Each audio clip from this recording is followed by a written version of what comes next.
Bom dia, mercado! Aqui é Thomas Franco e este é o Morning Call by Futuro Invest de hoje. A quarta-feira começa com o mercado brasileiro carregando uma herança negativa do pregão anterior. O Ibovespa fechou em queda de 0,68%, na faixa dos 172 mil pontos, enquanto Wall Street terminou em alta, puxada por tecnologia, semicondutores e apetite por crescimento. O S&P 500 avançou 0,79% e o Nasdaq subiu 1,52%, mas o sinal desta manhã já é mais cauteloso. Os futuros americanos devolvem parte do movimento, com S&P 500 futuro, Dow Jones futuro e Nasdaq sem futuro operando em queda. Esse contraste é o ponto central da abertura. Ontem, o Brasil não acompanhou a melhora externa, e isso mostra que a pressão local não veio apenas de humor global.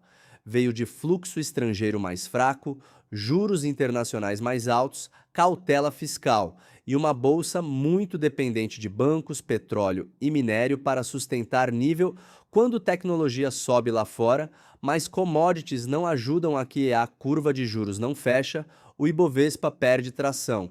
Por isso, a leitura para o leilão é de estabilidade com viés negativo, com o mercado tentando defender a região dos 172 mil pontos. Na Ásia, o fechamento misto reforça essa cautela. O Nikkei avançou, apoiado por nomes de tecnologia e exportadoras, mas a Coreia do Sul caiu com força, o que reduz o apetite por risco em emergentes e setores cíclicos. Isso conversa diretamente com Vale, siderurgia e empresas ligadas a crescimento global. Não é um cenário de estresse, mas é um cenário de seletividade. O repique técnico só ganha força se houver comprador real logo nos primeiros minutos, principalmente em bancos e commodities. Sem isso, o índice pode testar de novo a região entre 171 mil e 172 mil pontos. No câmbio, o dólar comercial fechou em queda de 0,23%, perto de R$ 5,16. A melhora ajuda na margem, mas não resolve a fotografia completa. O investidor ainda olha para fluxo cambial, diferencial de juros, entrada de estrangeiro e comportamento dos treasuries. Quando os juros americanos sobem, a atratividade relativa de emergentes diminui, mesmo com Selic ainda elevada no Brasil. Para a carteira, isso significa que a proteção cambial continua tendo valor tático, principalmente em dia de agenda pesada nos Estados Unidos. Nas commodities, o petróleo Brent fechou perto de US$ 73 por barril, com queda de 0,30%. O movimento ainda reflete a redução do prêmio de risco depois do cessar-fogo entre Estados Unidos e Irã. Menos prêmio geopolítico reduz o impulso para petroleiras, porque o mercado deixa de pagar antecipadamente por risco de oferta. Para as ações ordinárias e preferenciais da Petrobras, isso tende a pesar na abertura. E o noticiário corporativo adiciona uma camada importante. A companhia aprovou um mecanismo para suavizar os efeitos dos preços internacionais no gás natural, limitando a alta de agosto a 6%, contra uma estimativa anterior de 22%. Essa decisão tem duas leituras. Para a inflação, indústria e distribuidoras de gás, é um alívio, porque evita um choque de custo mais forte em um momento no qual o Banco Central ainda precisa de confiança no processo de desinflação. Para a Petrobras, porém, o investidor pode enxergar menor repasse integral de preço, e isso reduz a percepção de captura total do ciclo internacional. Não significa mudança estrutural de tese, mas tira força de curto prazo, especialmente quando o petróleo já vem mais fraco. Então, Petrobras deve começar o dia pressionada, ou no máximo, tentando estabilidade se houver melhora do Brent durante a manhã. O minério de ferro ficou praticamente estável, perto de US$ 100 por tonelada, com queda marginal de 0,06%, mas acumula baixa de 4,60% no mês. Esse detalhe é relevante. Minério parado não ajuda. Vale a liderar uma recuperação e a falta de impulso claro da China reduz o apetite por siderurgia. As ações preferenciais da Gerdau, CSN, e as ações preferenciais da Uzi Minas entram no radar sem gatilho comprador evidente. Nesse bloco, o investidor deve observar mais o fluxo do que a variação da commodity em si, porque qualquer venda estrangeira concentrada em materiais básicos pode contaminar o índice inteiro. A agenda do dia concentra o maior risco de mercado entre 9 e 15 e 11 horas, horário de Brasília. Antes disso, a Europa traz os PMIs industriais da Alemanha, da zona do euro e do Reino Unido, além da inflação ao consumidor da zona do euro de junho, com expectativa de desaceleração para 3% ao ano e núcleo em 2,5%. Se a inflação europeia vier mais benigna, ajuda a narrativa de juros menores pelo Banco Central Europeu, mas o impacto maior para o Brasil ainda vem dos Estados Unidos. O ADP de emprego privado sai com projeção de 118 mil vagas, depois de 122 mil. Depois, às 11 horas, vem o ISM Industrial, com projeção de 53,8 pontos, levemente abaixo da leitura anterior de 54. O número cheio importa, mas os detalhes importam mais. Emprego, preços pagos e novos pedidos podem mudar o humor da curva em poucos minutos.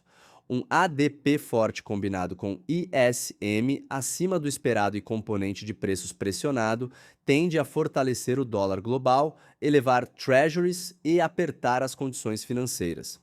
Para o Brasil, isso costuma pressionar DI, derrubar varejo, construção, tecnologia local e empresas mais endividadas. Já uma leitura mais fraca, sem sinal inflacionário, pode abrir espaço para fechamento da curva e recuperação de bancos, consumo e papéis sensíveis à Selic. No Brasil, o mercado acompanha o Índice de Confiança Empresarial da FGV, as estatísticas de crédito do Banco Central e o PMI Industrial. A Febraban projetava alta de 0,8% no saldo total de crédito em maio. E esse ponto é importante, porque crédito conta a história da economia real. Se o crédito desacelera rápido demais, cresce a chance de atividade mais fraca e de espaço para a queda futura da Selic. Mas se o fiscal continuar ruidoso e o fluxo estrangeiro seguir negativo, a curva pode resistir ao fechamento mesmo com atividade mais morna. É esse conflito que tem marcado o preço dos ativos brasileiros, né? No corporativo, as ações preferenciais da Braskem seguem como ponto de atenção depois de o JP Morgan rebaixar a recomendação e cortar o preço-alvo para R$ 7,50, avaliando que as negociações com credores ganharam peso maior no valor da companhia. A leitura é dura porque desloca o debate de recuperação operacional para a estrutura de capital. Quando o mercado passa a discutir dívida, covenants, liquidez e poder de barganha de credores, o múltiplo da ação tende a comprimir, então Braskem deve continuar volátil, com viés defensivo e não é candidata natural para liderar recuperação de bolsa hoje. Lá fora, o pós-mercado trouxe cautela com Nike, que caiu cerca de 2% após resultados trimestrais. O efeito direto para a B3 é limitado, mas a leitura setorial interessa. Consumo discricionário global ainda enfrenta seletividade, margem pressionada e consumidor menos tolerante a preço. Isso conversa com varejo local porque mesmo com o real mais estável, a bolsa brasileira precisa de juros menores para reprecificar consumo. Sem fechamento de DI, qualquer história de recuperação operacional fica mais vulnerável à realização. Tecnicamente, o ponto central do dia é a região dos 172 mil pontos. Perder essa faixa cedo abre espaço para teste dos 171 mil pontos e depois da mínima de ontem, perto de 170.500 pontos. Para cima, a primeira resistência aparece em 173.200 pontos, região em que o índice perdeu força no pregão anterior. Não é um dia para comprar ruptura no escuro. É um dia para observar confirmação de fluxo, principalmente em bancos, Vale e Petrobras. Se esses três blocos não reagirem juntos, o índice pode até repicar, mas terá dificuldade de sustentar alta. Para o investidor, a mensagem de carteira é manter disciplina. Renda fixa pós-fixada ainda preserva poder de espera, enquanto o Copom não entrega sinal claro de corte. Posições em IPCA mais seguem interessantes para horizontes longos, mas exigem cuidado com marcação a mercado em dias de abertura de juros. Na bolsa, a seletividade é essencial. Empresas com caixa forte, geração previsível e baixa alavancagem atravessam melhor um ambiente de dólar sensível e curva pressionada. Já teses muito dependentes de queda rápida da Selic precisam de confirmação nos dados, não apenas de torcida. O leilão de abertura deve refletir essa cautela. Vale neutra a levemente negativa, Petrobras pressionada pelo Brent e pelo debate de gás, siderúrgicas sem gatilho claro, bancos como fiéis da balança e varejo dependente do comportamento dos DEIs depois dos dados americanos. Se o bloco das 9h15 até 11 horas vier benigno, o Ibovespa pode tentar recuperar os 173 mil pontos. Se vier forte demais, com emprego resistente e preços pressionados, o mercado local deve voltar a testar suporte com dólar mais firme e juros mais altos. Atenção total ao miolo da manhã, porque é ali que o dia provavelmente será decidido. Este foi o Morning Call da Futuro Invest, o seu guia diário no mercado financeiro. Até amanhã, pessoal!